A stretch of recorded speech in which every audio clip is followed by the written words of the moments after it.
So it is officially that time of year where all the retailers will of course do their annual Black Friday sales, and it seems like it's starting earlier and earlier, especially around the marketing of Black Friday. And you may remember we did a video on the channel recently discussing Nintendo's official Black Friday discounts, which are not that much different from years past, such as promotions like Mario Kart 8 Deluxe and a 3-month Nintendo Switch membership being bundled in with the base model Switch. But in today's video, I want to go over to GameStop's brand new early quote-unquote Black Friday sale that they have going right now, browse the most notable Nintendo Switch games, and share my personal opinion on whether or not you should give any of these a second look in Black Friday season 2022.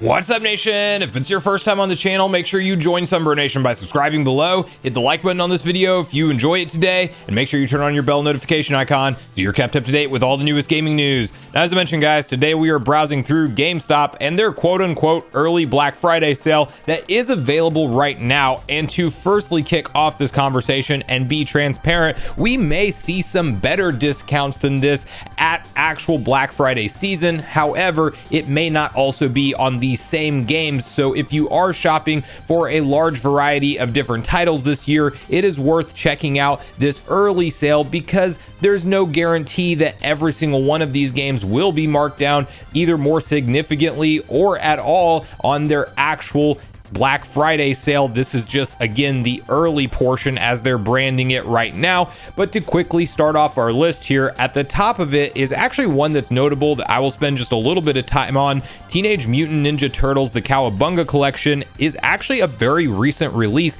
and this is a collection of 13 different classic TMNT games. And if you grew up with these and you have a lot of nostalgia for them, I think $25 is absolutely a steal, as the regular retail and the launch price of this was $39.99. So pick it up for that $15 off discount. I definitely think it's one worth looking into, especially if you grew up playing those classic Turtles games and you want to have a collection of all of them easily playable and really in their best form on the Nintendo Switch. Now, next up, you have Spyro Reignited Trilogy on the Nintendo Switch, which is just classic Spyro. It is the trilogy collection, of course, and one asterisk with this particular game is the fact that I believe 2 of the 3 Spyro games you do have to download. They are not on the cartridge itself. We saw a similar decision around Grand Theft Auto, the trilogy, the definitive edition on Switch. Unfortunately, the publishers don't always spend the additional funds needed to purchase a bigger, larger cartridge to hold all 3 games in one, so you end up having to download the additional. But if you have the space and storage on your Switch, or you have a big SD card, you shouldn't have to worry about it, and these ones are a ton of fun. You then from there have Catherine Full Body on Nintendo Switch. I have no clue what that is, but it's clearance and it's $14.99, regularly $49.99. Then Monster Hunter Rise, another one worth looking into, especially considering the fact that it just recently got a massive DLC expansion in Monster Hunter Rise Sunbreak. And by all accounts, a game like Monster Hunter Rise and then plus you throw in Sunbreak, you may be well in for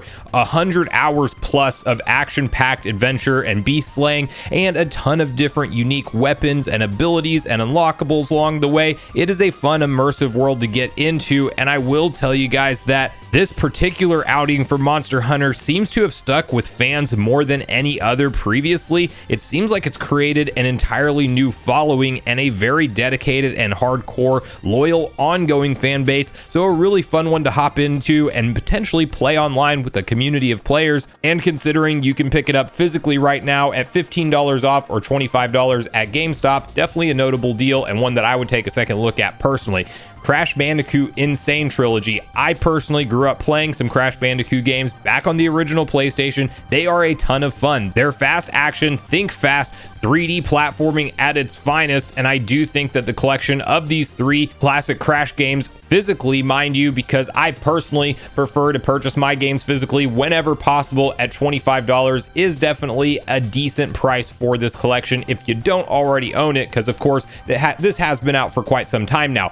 Sonic Mania plus Sonic Racing. I would take or leave Sonic Racing. Some people may enjoy it for if you really like Mario Kart style games. I don't feel like Sonic and Sega Team has ever come close to that quality that you see in a racing game like Mario Kart. However, they're still fun to switch it up and enjoy some different mechanics. But the big one here, considering you get 2 games in one, is Sonic Mania for me personally. This is classic 2D platforming Sonic at its finest. And yes, this is something that started off as a fan-driven project, and Sega hired the team behind it and had them release an entire from the ground up classic 2D throwback style Sonic game that I think you can honestly put next to, in terms of quality, Sonic 2 and 3 and Knuckles. I mean, it is actually at that level of enjoyment. And if you have any level of nostalgia for those classic Sega games and you grew up playing them, Sonic Mania is a must own. I would definitely put that at the top of my list on my recommendations of the ones we're going over today, because it is just so much classic 2D Sonic fun, and I personally love that. I have so much nostalgia for the classic Sonic games, and this is just a love letter to that, but it does some original level design as well, and it really just takes it forward into a nicer graphical style, more similar to what we saw with Sonic Origins and the upgrade and overhaul that we saw given to those classic Sonic games, most recently released back in June of this year. But this is a true up, different game and brand new installment in the 2D Sonic universe. From there, we have Diablo 3 Eternal on the Nintendo Switch, which is a really decent port of Diablo 3. I played Diablo 3 personally back on the Xbox One when it launched, and I thoroughly enjoyed it. If you've played any Diablo game, you get a decent idea of what the layout is going to be, that overhead, top-down looking action view that you have, and then really a nice upgrade path and different style of characters. If you want to play as somebody who is a berserker that goes in with a heavy sword and shield all the time, or if you want to focus more on ranged attacks, you have a lot of strategy and options, and you have some very epic boss battles. And if you enjoy any Diablo game like Diablo 2 Resurrected that recently came out, and if you're somebody who's maybe looking forward to Diablo 4, as that is around the corner next year at some point from releasing, you may want to pick this one up on the Switch. And I personally think that the Diablo style of gameplay holds a lot more value on a hybrid console, because this is the type of game that I would sit down on a couch while watching a TV show in the background or something and enjoy it in handheld mode, especially if you own an OLED. The colors look fantastic and really pop on that screen, so definitely recommend that at $25 or $15 off its regular $40 price. Now we have Sonic Colors, again another markdown to $25 from its regular $40 retail. This is a classic 3D Sonic installment, and one that, while we do talk about Sonic having many missteps along the way, although I will say I am thoroughly enjoying Sonic Frontiers at the moment and really rank that up amongst the top best quality 3D Sonics ever. That's where I'm personally landing on it right now and how I feel about it.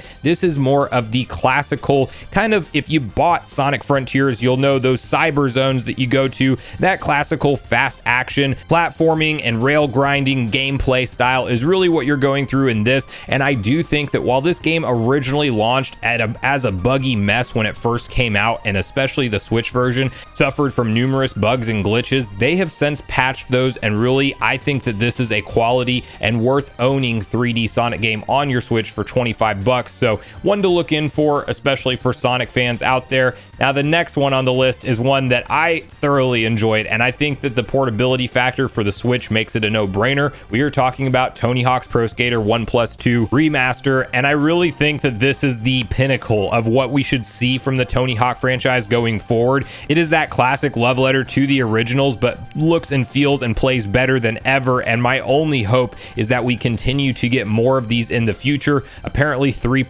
Remaster was on the books, and then Activision Blizzard decided to dissolve the team Vicarious Visions into a support team for their Call of Duty projects and everything. It was a whole mess. Hopefully once Microsoft potentially takes over Activision Blizzard, we may see projects like this come back on the table, because I would love to see all of the classic Tony Hawks remastered and ported to all consoles, and definitely that portable form factor play helps make this worth it on the Switch in my opinion. And hopefully one day we're talking about the entire classic catalog of Tony Hawk games playable and available, and then we start to get some fresh brand new installments alongside of those. But this is truly 1 and 2 at its finest, and the best way I would say definitively to play these games. I actually enjoyed them more with their modern visuals and the remaster efforts that were put into this than if I just booted up the original. And even though the original graphical style has some nostalgia for me, this is the definitive way to experience these games, and I definitely think it was a masterpiece of a remaster project. So